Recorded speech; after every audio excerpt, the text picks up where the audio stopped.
ദേശീയ തലത്തിൽ തിരിച്ചടി നേരിടുമ്പോഴും തൃശൂരിൽ സുരേഷ് ഗോപി ബിജെപിക്കായി അക്കൗണ്ട് തുറന്നു. വോട്ടെണ്ണലിന്റെ എല്ലാ ഘട്ടത്തിലും മുന്നിട്ട് നിന്നാണ് നടന്റെ ജയം. ലോക്സഭാ തിരഞ്ഞെടുപ്പിലും നിയമസഭാ തിരഞ്ഞെടുപ്പിലും നേരത്തെ തോറ്റ സുരേഷ് ഗോപിയെ ഇത്തവണ തൃശൂരുകാർ കൈവിട്ടില്ല. എല്ലാ വിഭാഗങ്ങളുടെയും വോട്ട് അനുകൂലമാക്കിയ വിജയം.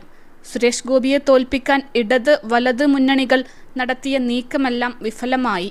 വിവാദങ്ങളൊന്നും സുരേഷ് ഗോപിയെ ബാധിച്ചില്ല. തിളക്കമാർന്ന വിജയവുമായി MP-യാകുകയാണ് സുരേഷ് ഗോപി.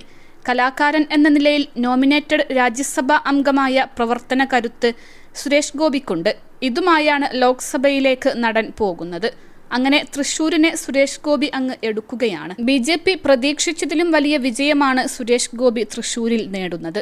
നിയമസഭയിൽ O. രാജഗോപാൽ ജയിച്ച് BJP അക്കൗണ്ട് തുറന്നിരുന്നു. എന്നാൽ ലോക്സഭയിൽ കേരളത്തിൽ നിന്നും BJPക്ക് ആദ്യമായാണ് ഒരംഗത്തെ കിട്ടുന്നത്. കോൺഗ്രസ് സ്ഥാനാർത്ഥിയെ 3ാം സ്ഥാനത്തേക്ക് പിന്തള്ളിയാണ് സുരേഷ് ഗോപിയുടെ വിജയം. പൂരം മുടങ്ങിയതും സുരേഷ് ഗോപിക്ക് നേട്ടമായി മാറി. ഇതിന്റെ തരംഗം തൃശൂരിൽ അലയടിച്ചുവെന്നതിന് തെളിവാണ് സുരേഷ് ഗോപിയുടെ വിജയം. +2 ഡിഗ്രി കഴിഞ്ഞവർക്ക് വേൾഡ്സ് ഫസ്റ്റ് AR/VR ക്ലാസ് റൂമിലൂടെ സ്മാർട്ട് ഫോൺ എഞ്ചിനീയർ ആവാം. കൂടുതൽ അറിയാൻ വിളിക്കൂ ബ്രിഡ്കോ ആൻഡ് ബ്രിഡ്കോ. UDF-ൽ നിന്നും വൻതോതിൽ വോട്ട് BJP-യിലേക്ക് ചോർന്നു. ഇടതുപക്ഷത്ത് സുനിൽകുമാറിന് ഒരു പരിധിവരെ പിടിച്ചു നിൽക്കാനുമായി. തൃശൂരിൽ K. മുരളീധരന് ഏൽക്കുന്നത് വമ്പൻ തോൽവിയാണ്. വടകരയിൽ നിന്നും സുരേഷ് ഗോപിയെ തോൽപ്പിക്കാനായി തൃശൂരിൽ സ്ഥാനാർത്ഥിയായ വ്യക്തിയാണ് K. മുരളീധരൻ.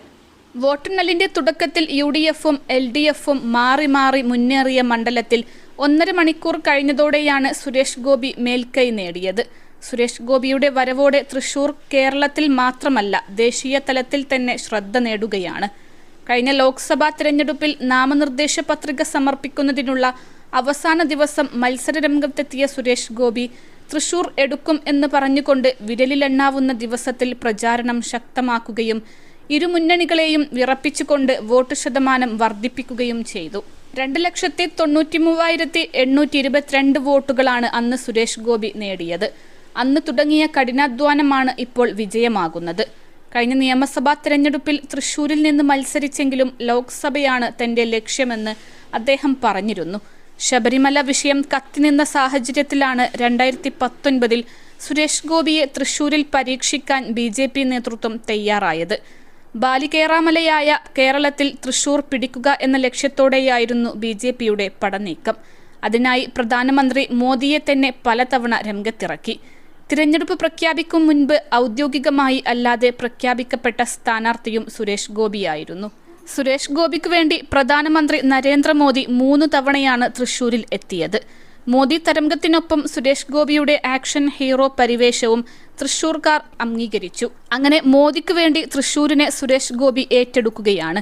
കഴിഞ്ഞ തിരഞ്ഞെടുപ്പിനിടെ തൃശൂർ എനിക്ക് വേണം, ഞാനിങ്ങ് എടുക്കുക എന്ന സുരേഷ് ഗോപിയുടെ ഡയലോഗ് വലിയ ഹിറ്റായിരുന്നു.